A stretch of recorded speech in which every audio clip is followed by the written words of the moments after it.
This is departure from Easton, Maryland, in an M600, Piper M600.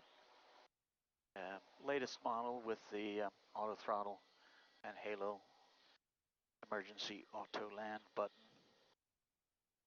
Very cool. We won't be using that today, but there are other videos on that Piper has if you're interested.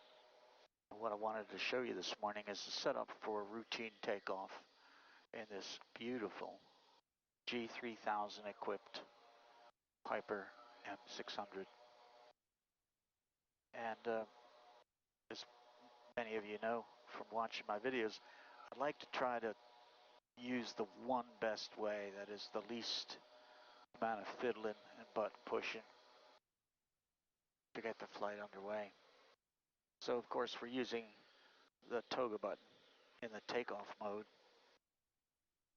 and that button sits on the side of the power lever here. We'll also be engaging AT, auto throttle. That disconnect button is underneath, under here. But we have the toga engaged, the bars are pitched 8.5 degrees, nose up, wings level, that's what they do. We've got the flight plan in, we'll be climbing at 122 knots, which is the default VY speed for the auto throttle, and we'll go up to 2,000 on a heading of 350 in accordance with ATC's clearance. So for the takeoff, we want to display threats du jour, the threats of the day. So today that might be traffic, probably birds too, so for that purpose, when we take off we'll put the lights in the pulse mode, which birds see rather quickly. But for now, threats displayed. Flaps, we're going to go with takeoff flaps. So unlike prior aircraft, we have only takeoff and landing flaps, and of course zero flaps.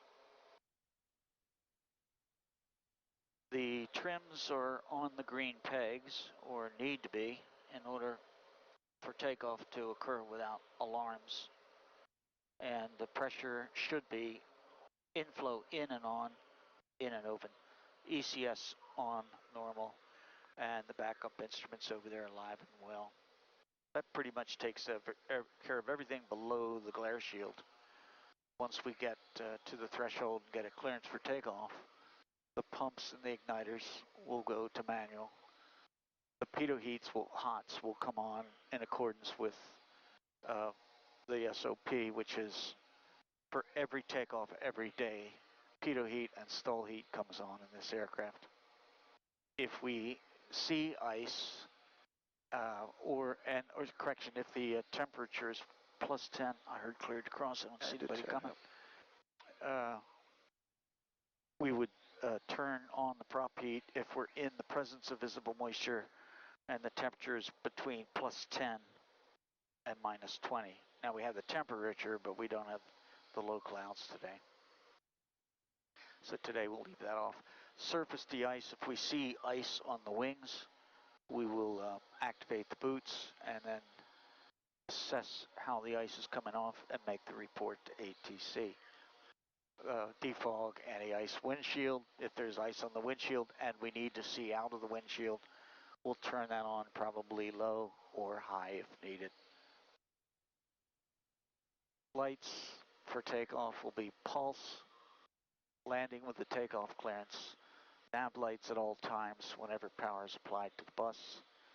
Strobes as needed. I don't find them useful much, but there they are if you need them.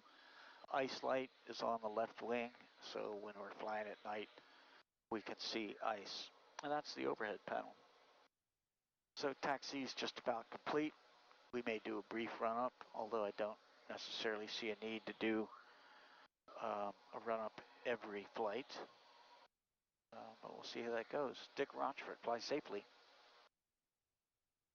Train off it.